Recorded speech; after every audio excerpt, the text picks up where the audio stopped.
Bonsoir et bienvenue sur cette chaîne qui prodigue astuces et conseils. Tout d'abord, je souhaite la bienvenue aux nouveaux abonnés et si vous êtes de passage, n'oubliez pas de vous abonner. Aujourd'hui, je viens vous parler d'un thème intéressant, mais avant de vous parler du thème de ce soir, j'aimerais vous faire une annonce. Alors, j'aimerais vous dire que je viens de créer une application Facebook pour les rencontres amoureuses. Donc, je vous invite, surtout si vous êtes homme ou femme célibataire, à venir vous joindre, n'est-ce pas, à nous à travers cette application-là. Et je tiens à vous préciser que actuellement, le groupe, du moins les abonnés sont en train d'augmenter. Je suis très contente. Et pour cette raison, nous avons créé un groupe WhatsApp aussi pour les rencontres. Le groupe WhatsApp, c'est surtout pour ceux qui sont décidés, n'est-ce pas, à faire leur mise en relation amoureuse. Donc, si vous me contactez, je vais vous donner plus de détails et les étapes à suivre avant votre mise en relation. Et nous avons déjà un catalogue de femmes prêtes à se mettre en relation. Donc, si vous voulez des femmes de confiance, des femmes sérieuses, des femmes qui vivent des valeurs, des très belles femmes, vous serez la bienvenue. Contactez-moi ou mieux encore, venez vous abonner, n'est-ce pas, sur notre application Facebook. Je vais vous laisser tous les détails, n'est-ce pas, dans la description de cette vidéo. Je vais vous laisser le lien et mon contact, mon numéro de téléphone pour me contacter au cas où vous voulez venir directement vers moi pour parler. Alors, aujourd'hui, je viens vous parler, n'est-ce pas, des caractéristiques d'une maison hantée. Alors, une des caractéristiques, c'est que vous allez noter que dans cette maison-là, il y a trop de fuites d'eau dans les murs. Il y a trop de fuites d'eau malgré les réparations. C'est-à-dire, malgré les constantes réparations, n'est-ce pas, qu'il y aura dans cette maison-là, les fuites d'eau ne cesseront pas.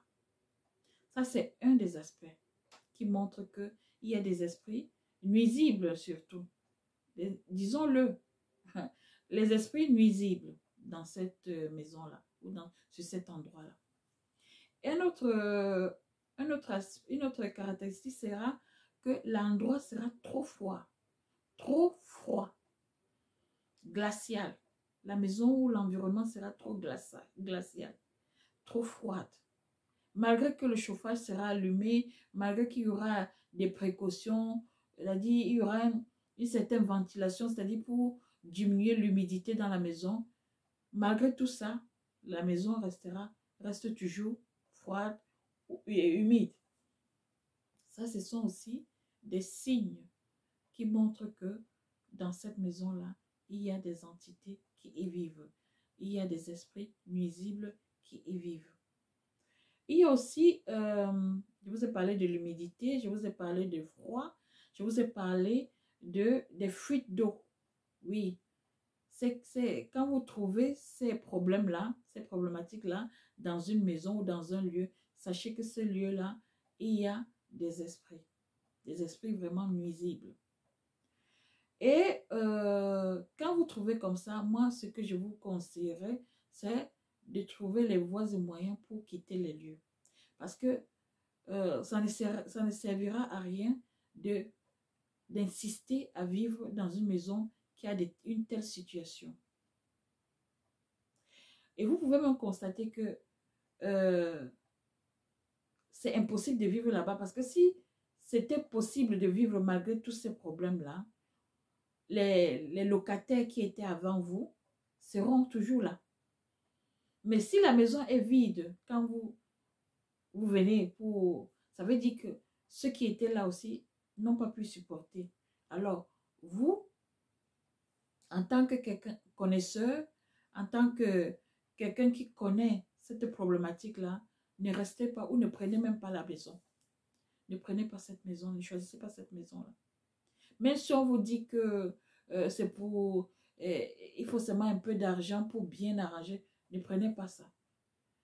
C'est pour ça qu'on dit souvent, avant d'aller dans un lieu ou avant de vivre dans une maison, il faut connaître son histoire. Il faut connaître l'histoire de cet endroit-là. Il faut connaître l'histoire de ce lieu-là. Moi, quand j'ai pris possession de cette maison, j'ai eu à demander, pas aux gens qui m'ont loué cette maison, qui me louent cette maison, j'ai demandé plutôt aux voisins qui vivent ici depuis longtemps.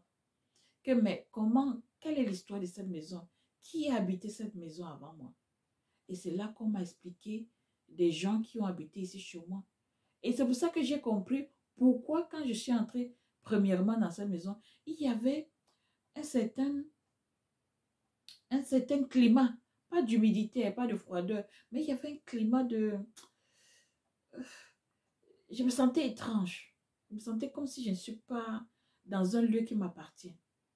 Il a fallu que j'allume beaucoup d'encens pour purifier, que j'utilise beaucoup d'astuces pour purifier cette maison afin que par la suite, je me trouve à l'aise comme je suis à l'aise aujourd'hui.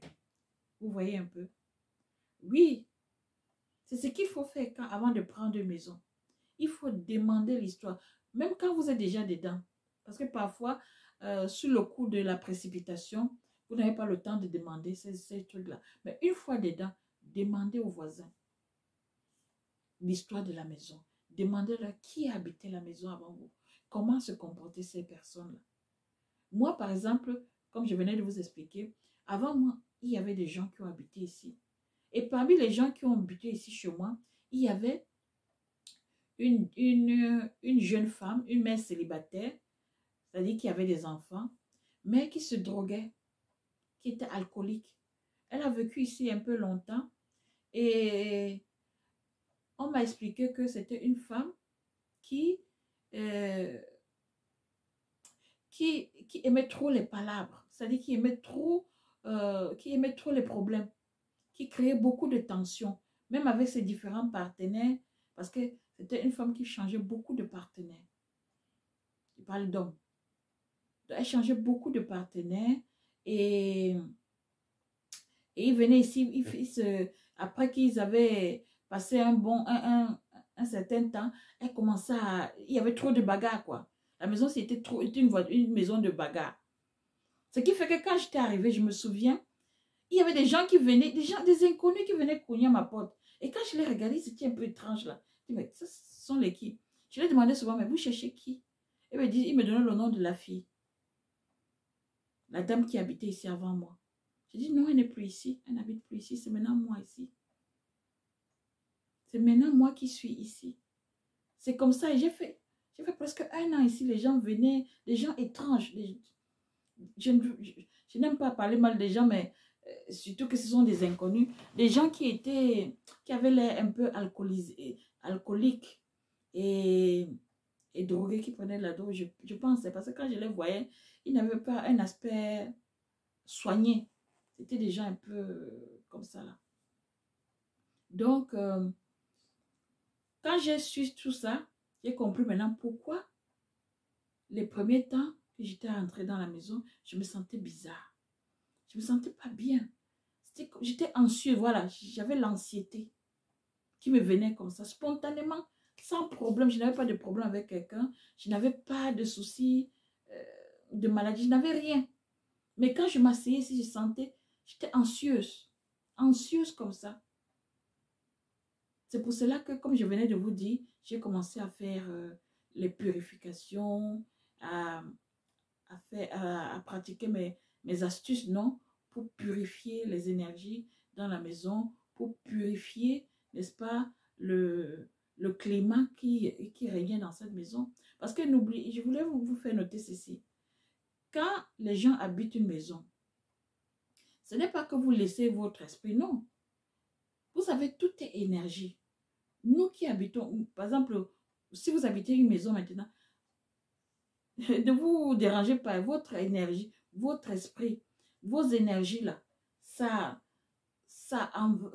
prend, ça s'habitue au lieu où vous êtes là. Et ça reste un peu, ça entre, ça pénètre les murs. C'est pour ça qu'on demande souvent que quand vous prenez possession d'une maison, prenez le temps de nettoyer la maison.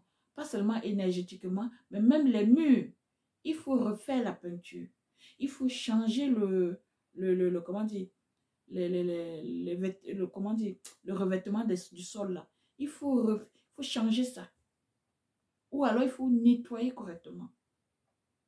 Il faut vraiment faire un nettoyage physique et spirituel. Si vous voulez vivre en paix. Parce que chaque maison a une histoire. Surtout des maisons où nous entrons et que ce n'est pas nous qui avons construit. Surtout les maisons que ce n'est pas nous qui avons construit là. Il faut faire très attention. N'achetez pas les maisons, n'habitez pas les maisons en entrant comme ça là. Non. Il faut d'abord faire ce qu'on appelle un nettoyage. Oui, faites d'abord un nettoyage. Il faut repeindre la maison s'il faut. Il faut repeindre. Si vous avez les moyens, je vous l'ai dit. Si vous avez les moyens, il faut repeindre la maison. Changer le carrelage du sol. Changer tout ce que vous pouvez changer. Vraiment. Et remettez la maison là.